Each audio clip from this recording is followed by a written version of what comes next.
वैसे तो दुनिया में 7 वंडर्स ऑफ द वर्ल्ड हैं, लेकिन अगर 8th वंडर कुछ होना चाहिए तो वो भारत की फॉरेन पॉलिसी होनी चाहिए कि किस तरीके से भारत ने डिप्लोमेटिकली अपने फॉरेन पॉलिसी 2.0 को लॉन्च करा है। भारत के प्रधानमंत्री नरेंद्र मोदी यूक्रेन दौरे पर रहे और उन्होंने प्रेसिडेंट वोलोदिमिर जेलेंस्की से चर्चा करी, वो भी तब जब रशिया और यूक्रेन के वॉर को ठीक 2.5 इयर्स कंप्लीट हो चुके हैं। और ये ट्रिप तब आता है जब लास्ट मंथ 6 जुलाई को मोदी जी पुतिन के साथ में मिलते हैं, जो कि रशियन प्रेसिडेंट हैं, और इसके तुरंत बाद आप देखोगे तो क्रिटिसिज्म रिएक्शंस आते हैं यूक्रेन से और यूएस से, और Modi first Indian prime minister बन जाते हैं जो यूक्रेन दौरे पर रहते हैं जब से यूक्रेन को आजादी मिलती है दिसंबर 1991 से।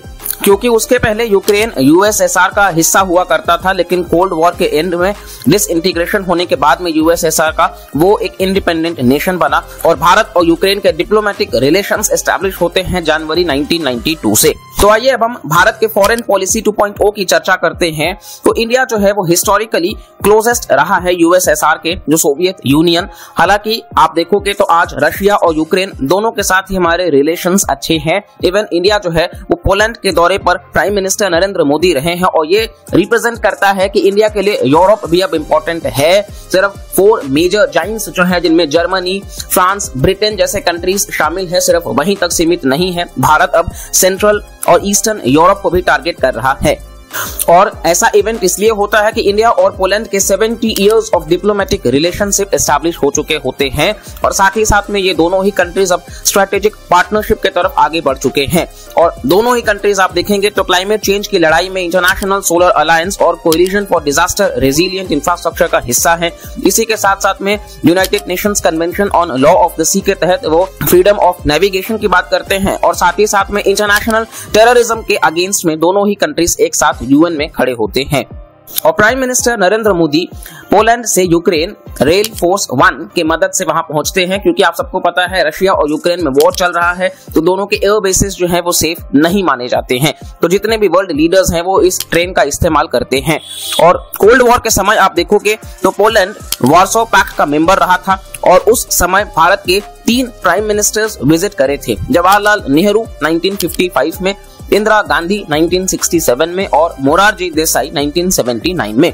लेकिन जैसे ही वार्सो पैक्ट का डिसोल्यूशन हो जाता है, पोलैंड जो है अब वो सोवियत यूनियन से दूर होकर के वेस्ट के साथ में उसके रिलेशंस जो हैं वो एस्टैब्लिश करता है, और इस वजह से भारत और पोलैंड के रिश्ते उतने स्टेबल नजर नहीं आए उसके बाद से।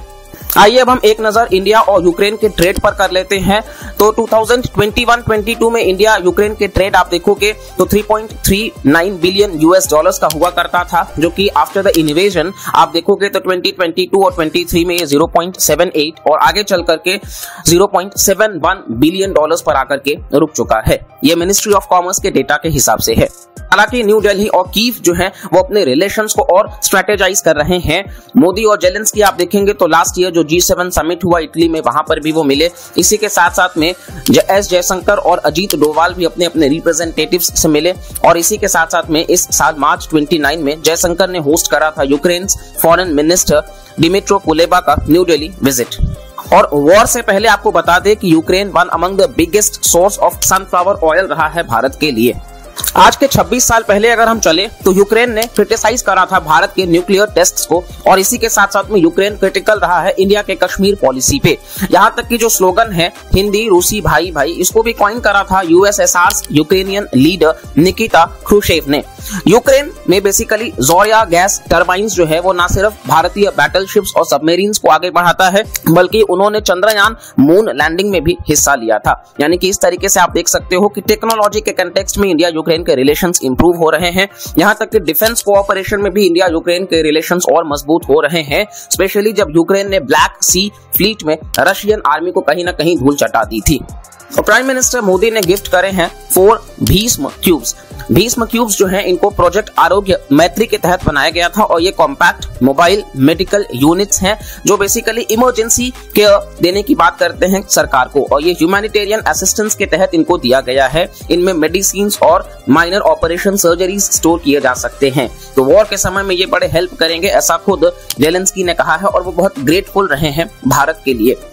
इसी के साथ साथ में प्राइम मिनिस्टर नरेंद्र मोदी ने कहा है कि आप पुतिन के साथ बैठिए और फिर इस क्राइसिस का हिस्सा हम निकालते हैं, और इसके लिए भारत तैयार है।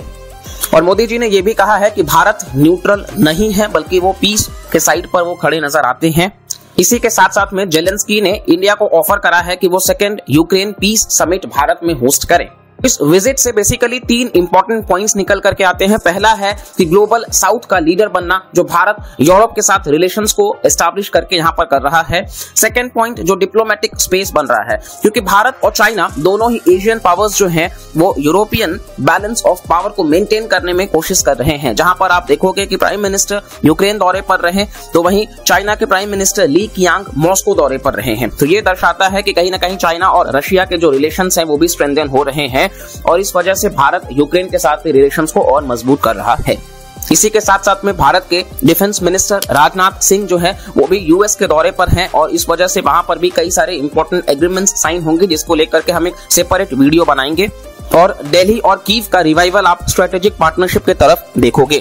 साथ ही साथ में भारत का जो पॉलिसी है नॉन अलाइनमेंट, उसको लेकर के मोदी जी ने कहा है कि दशकों तक भारत का जो पॉलिसी रहा है वो मेंटेन करना था इक्वल डिस्टेंस सभी कंट्रीज के साथ में, लेकिन आज जो भारत का पॉलिसी है वो है क्लोज टाइज मेंटेन करना सभी देशों के साथ में। और भारत विश्व बंधु के तहत अग्रसर, जिस तरीके से भगवान बुद्ध के नोबल 8-फोल्ड पाथ में मिडिल वे शामिल है अष्टांगिका मार्ग में, उसी तरीके से भारत ने अपने फॉरेन पॉलिसी को स्ट्रेंथन करा है। जहां रशिया यूक्रेन वॉर में भारत दोनों ही कंट्रीज के साथ में एक साथ नजर आता हुआ आपको दिख जाएगा, और शायद इंडिया ही इकलौता ऐसा कंट्री है जो बगैर आप देखोगे कि यूक्रेन विजिट पर पुतिन को क्रिटिसाइज करे बगैर एक सक्सेसफुल इवेंट वो कंडक्ट कर पाए। और इसी के साथ साथ में आप देखोगे तो पूरे दिन जब तक प्राइम मिनिस्टर थे तब तक एक भी रशिया से एयर स्ट्राइक्स नहीं हुआ, एटलीस्ट यूक्रेन के कैपिटल कीव में। तो रशिया ने भी एक रेस्पेक्टिंग जेस्चर दिखाया प्राइम मिनिस्टर नरेंद्र मोदी को।